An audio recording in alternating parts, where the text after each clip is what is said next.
Bismillahirrahmanirrahim. Assalamualaikum warahmatullahi wabarakatuh. Para pemirsa dirahmati Allah Subhanahu wa taala, dalam surat Al-Kahfi Allah Subhanahu wa taala menceritakan di antaranya kisah Nabi Musa alaihi salam yang Allah Subhanahu wa taala perintahkan kepada beliau alaihi salam untuk berguru, menuntut ilmu kepada seorang nabi, yaitu Nabi Khidir alaihi salam.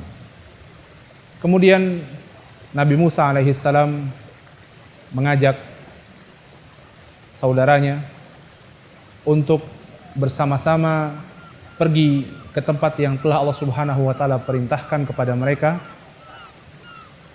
Di sana Nabi Musa alaihi salam akan bertemu dengan Nabi Khidir alaihi salam. Allah Subhanahu wa taala memerintahkan kepada mereka berduanya dan memberikan tanda kepada mereka berduanya, yaitu ketika mereka berdua sampai pada pertemuan dua buah lautan.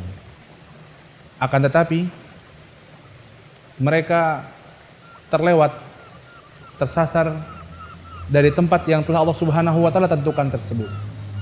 Allah Subhanahu wa taala menceritakan kisah mereka. Falamma jawaza qala li fatahu atina ghada'ana laqad lakina min safarina hadza nasaba. Falamma jawaza, ketika mereka berdua melewati tempat tersebut, terlewat dari tempat tersebut, Nabi Musa alaihissalam mengatakan kepada pemuda yang menemaninya, atina ghada'ana, keluarkan makan siang kita. Laqad lakina min safarina hadza nasaba. Sungguh kita telah menjumpai merasa lelah dengan safar kita ini. Para pemirsa dirahmati Allah Subhanahu wa taala, kita lihat Nabi Musa alaihissalam dalam perjalanannya mengarungi samudra, mengarungi luasnya lautan untuk menuntut ilmu, tidak merasa lelah sampai jawaza, sampai mereka berdua melewati batas yang ditentukan Allah Subhanahu wa taala. Baru muncul nasaba, muncul rasa lelah. Maka para pemirsa dirahmati Allah Subhanahu wa taala, apabila kita pun demikian merasakan lelah, letih, merasakan sesuatu hal yang sangat memberatkan hati kita dalam mengarungi samudera kehidupan ini, maka koreksilah diri kita sendiri. Koreksilah kepada hati kita, koreksi kepada amalan kita. Mungkin kita telah jawaza, mungkin kita telah melewati batas yang Allah Subhanahu wa taala tentukan.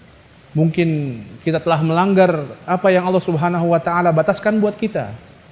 Kita melewati batas larangan Allah Subhanahu wa taala sehingga kita merasa lelah dalam hidup. Kita merasa letih dalam mengarungi samudera kehidupan ini. Dan setelah kita berkoreksi diri, setelah kita melihat diri kita sendiri dan dapati ada kesalahan dalam diri kita, maka perbaikilah. Kembalilah ke jalan Allah Subhanahu wa taala. Perbaikilah sehingga kita kembali ke jalan Allah Subhanahu wa taala dan kita kembali mendapatkan semangat, mendapatkan spirit, mendapatkan kekuatan dalam menjalani hidup ini di jalan Allah Subhanahu wa taala. Mudah-mudahan ini bermanfaat. Insyaallah kita akan berjumpa dalam renungan Al-Qur'an di kesempatan-kesempatan yang akan datang. Wassalamualaikum warahmatullahi wabarakatuh.